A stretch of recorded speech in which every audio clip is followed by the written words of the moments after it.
I want to invite my wife out here, and got the team. They're going to bring her out, yeah. And so, yes, thank you. Clearly, you guys know the best side of me. Awesome.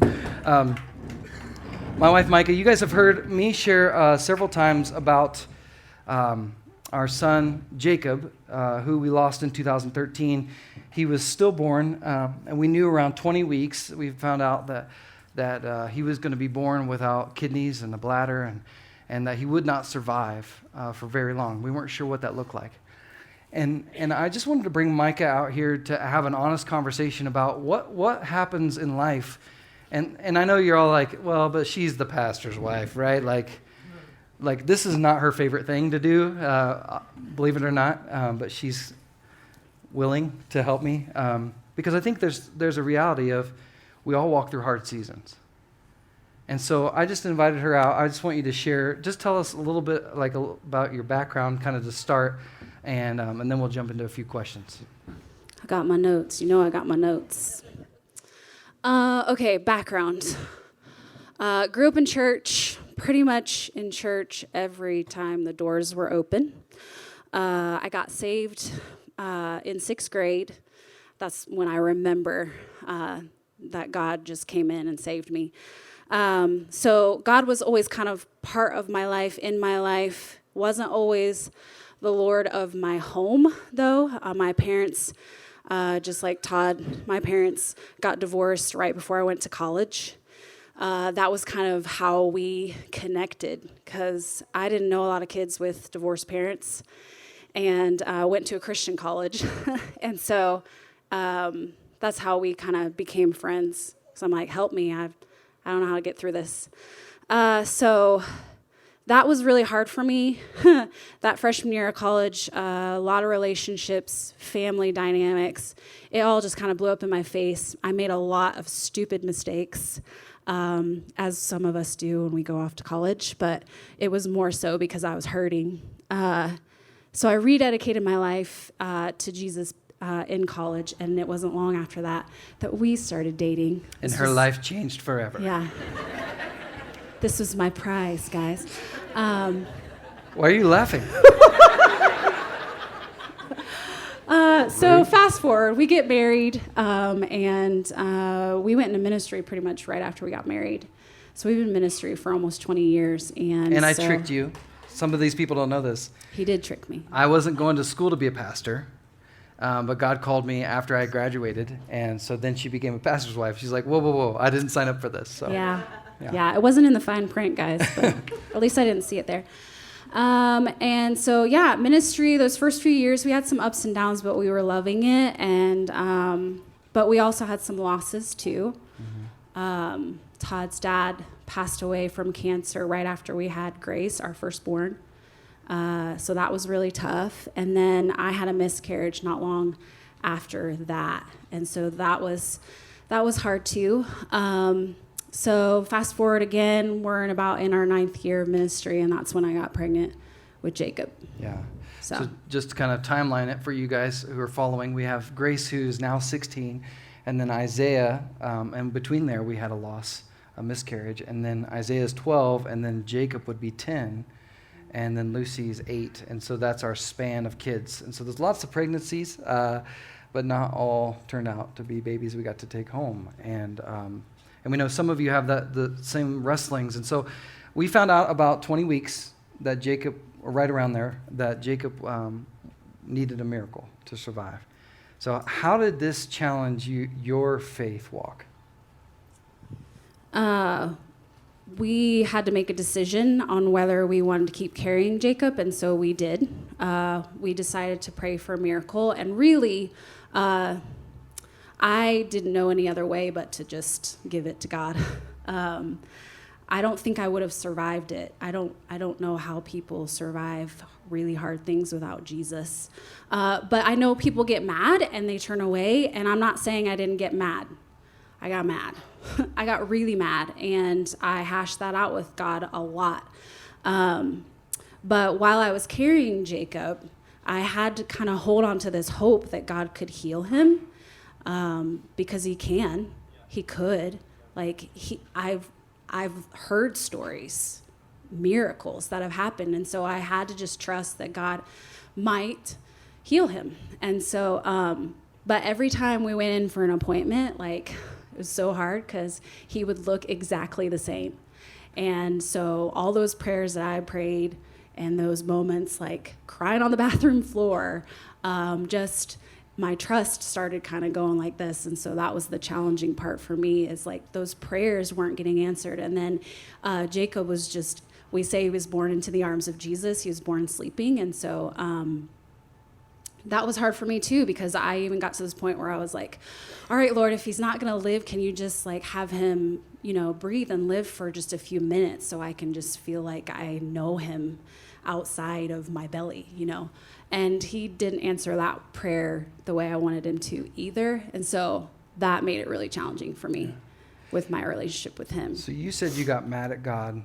So just so you know, we didn't like sit in our living room and practice this, okay? So no, this is, I don't know this question, and I'm getting a little nervous. So what I did don't have it on my notes. What did getting mad at God look like for you?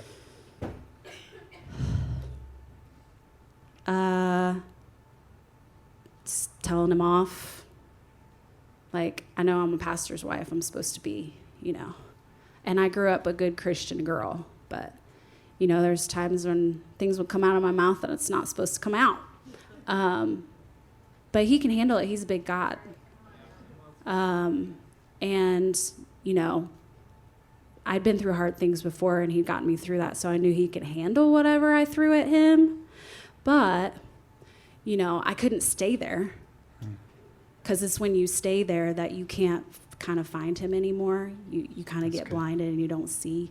He's there. You can't see him because you're so blinded by your pain and your hurt and you're mad and all the things. Yeah. So in your anger, did you ever feel like God abandoned you? Yes. Like I said, Christian girl, I knew all the scriptures. I knew he never leaves me or forsakes me. And it's funny, all those things those scriptures that I learned as a kid and growing up, they would pop up in my head. I'm good at remembering them, but I don't know where they are.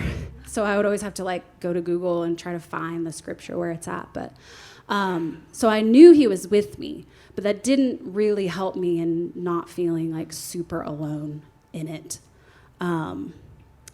Even you, like, I wrote a lot during that time. Like, I journaled a lot of my stuff. Like, I didn't even feel like I could talk to him because nobody really understood what I was going through, especially when I'm carrying this baby. Everybody sees a pregnant woman. They think life. They think, you know, when's your due date? They think, you know, all these things. And it's like, it's just torture to have to walk through the days, like not knowing if I get to keep him, you know. And then after Jacob died, you know, I felt very alone in my grief. You know, people move on with their lives. If you've ever lost somebody, like you get to this point where, you know, people just move on. It's the way life is supposed to be, but you don't move on. Like you're still stuck in your grief and you're still thinking about your person every day.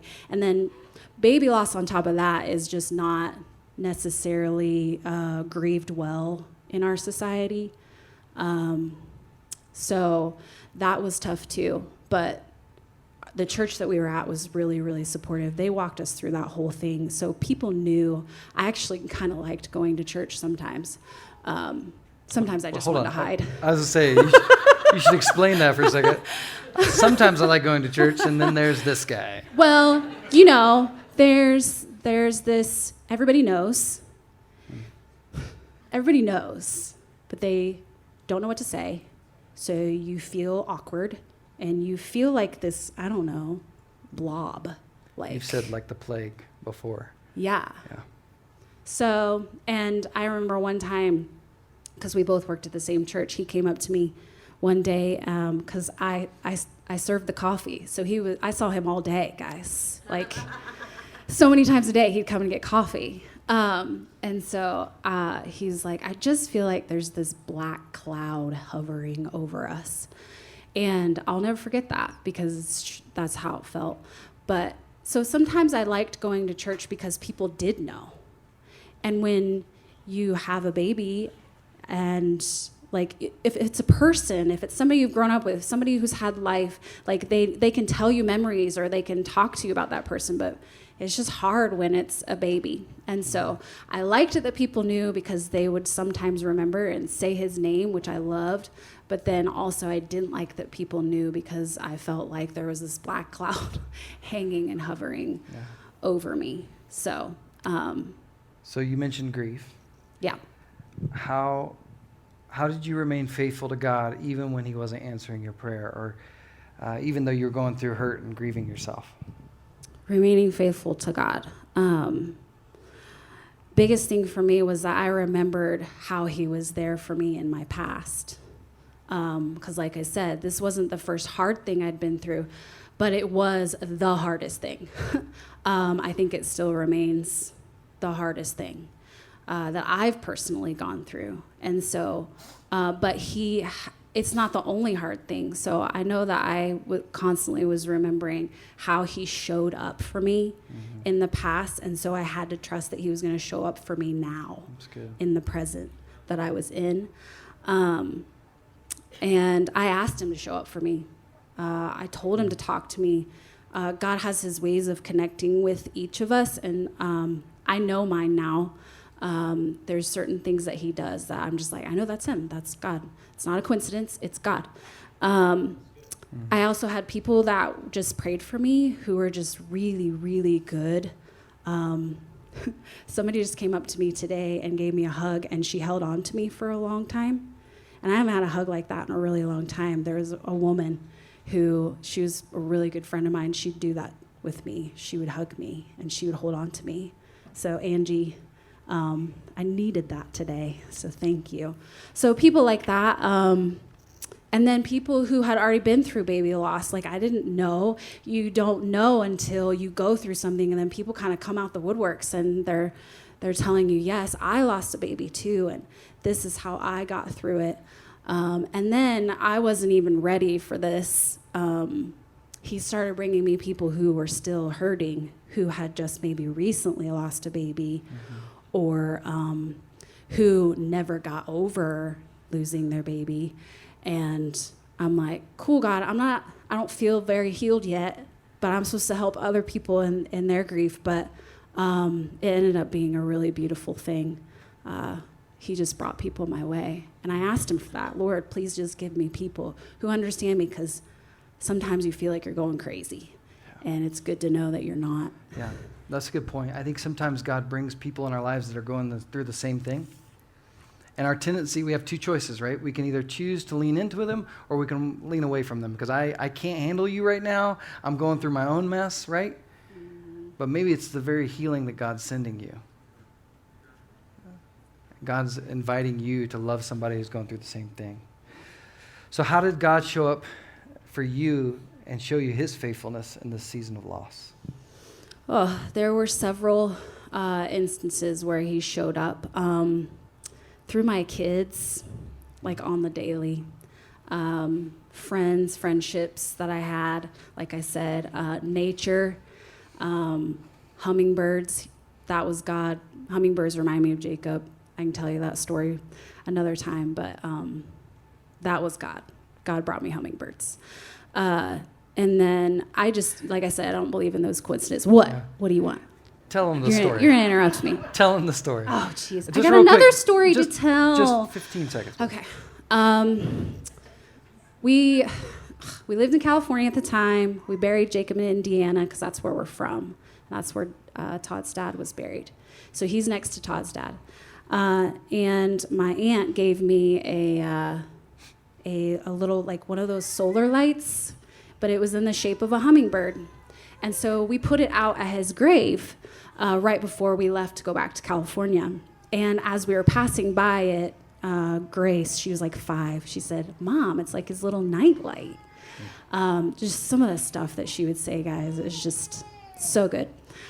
So then we get back to California, and I'm just like, we're in the throes of grief, just trying to get on with life, but just feeling that cloud. And I started seeing hummingbirds everywhere.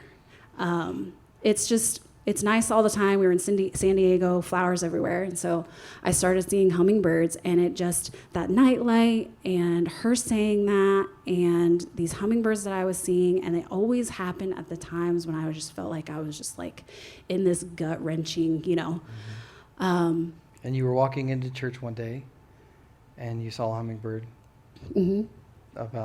came right up to you, right? Yeah, I mean, I'd open my door to go outside, and it would be like sitting there just like hovering and looking at me. Staring at your soul. Staring at my soul. Yeah. But I just got to the point where I was like, hi, Jacob. Like, I just started saying, hi, Jacob. And then we moved to Georgia, and I was like, I'm moving away from all the hummingbirds, but then there's like, it's on license plates, and I'm seeing it. So just anytime I see a hummingbird, I know that that's the Lord saying, I've got him. You don't believe in coincidences, that it's God's providence. You've said that before. Yeah. So I love that. I think it's good. Last question. No. Nope. I want to tell this story. Okay. You do whatever you want, Mama. Okay. Because I don't know. This one was a marking moment for me, and I feel like I need to share it. So I went back to work, and I worked at the church, and there was a prayer and worship service that night. And I wanted to go, but I didn't want to go. The whole thing where you're like, I want to go to church, but I don't want to go to church. But I wanted to go because I was still feeling very much in that alone phase. And I just couldn't feel God. And I'm like, maybe if I go to a service, I don't know if you've ever thought this way before, but maybe if I go to this service, I'll feel him. He'll be there and he'll show up for me. And so I went, and then I just completely regretted it because I sat there and I was just struggling, and I didn't feel him. I'm like, we're singing, he should be here, why can't I feel him with me? So they go into the second song, and it's called Majesty, this song. And the lyrics go, Majesty, your grace has found me just as I am, empty-handed but alive in your hands. And I was like, what the heck, God? I was looking at the screen and looking at those lyrics, and all I could see was empty-handed. And for a mom, when you become a mother, you take care of that child. You are holding that kid all the time. And I was empty-handed, and that was one of the biggest, there's this emptiness that you feel when you don't have your baby.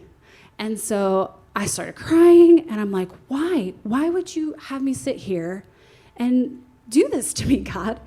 And then not long after that, I had a woman who came and tapped me on the shoulder in the middle of worship. And she's like, hey, I have something for you. And her name was Rosie. I knew her, but I was like, okay, this is strange. And she opened up her hand, and she had a little jar, and on it was written the name Jacob. And she had just gone to Israel, and she went to Jacob's well, and she thought of me. And she got that little jar for me. And in that moment, when I'm thinking about empty-handedness, she put Jacob in my hands. And I'll just never forget that. I'll never forget that. She could have chosen after service. She could have chosen a totally different time to give me that, but she chose right in that instant when I was crying out to God, and she gave that to me. And so he's faithful. Mm-hmm. He's faithful to show up when you ask him. He sees you when you don't think he's there. Even when you try to ignore him and you go far, far away from him, he's still ready and waiting for you to come back to him. So, see, I told you it was worth it. I love that story. I love how he loves us. So what would you say to others who are going through their loss, their struggle, their temptation? Last question. Talk to him. Even when you don't feel like it. I think, like I said earlier, we can get really blindsided by our pain or by even guilt and shame or whatever it is you're going through. Like, we can get to this place where we just don't see him. But he's always sitting there waiting for us. We just have to be willing to kind of break that barrier. And, you know, I could have just not gone to that service. I could have just stayed home. But that would have robbed me of the opportunity for God to love on me that day. And so I'm so thankful that I pressed in, even when I didn't feel like it. Even when I was there, I could have just left. But I didn't. I stayed in it. And I think sometimes we just give up too soon on trusting that God's going to be there. And, you know, like Todd says, you know, maybe that's easier for you. You grew up in church, or you're the pastor's wife. You've been in ministry. And really, I think sometimes it's even harder because, you know, sometimes you just... I'm like, well, I do all this for you, Lord. Like, we're living our lives for you. Why would you put me through something like that? And so, you know, just to kind of give you some perspective there, like, it's easy to think that God's going to just roll out the red carpet for you because you're doing what you're supposed to do for him. But that's just not how it works. We live in a sinful and fallen world. Bad things are going to happen. But he always brings, like he was talking about last week, he always brings that stuff for good. So... yeah, lean into him. Let him love you, love on you, and ask him to show up for you. And he will. Isn't she good? I love her. Yeah. Biased.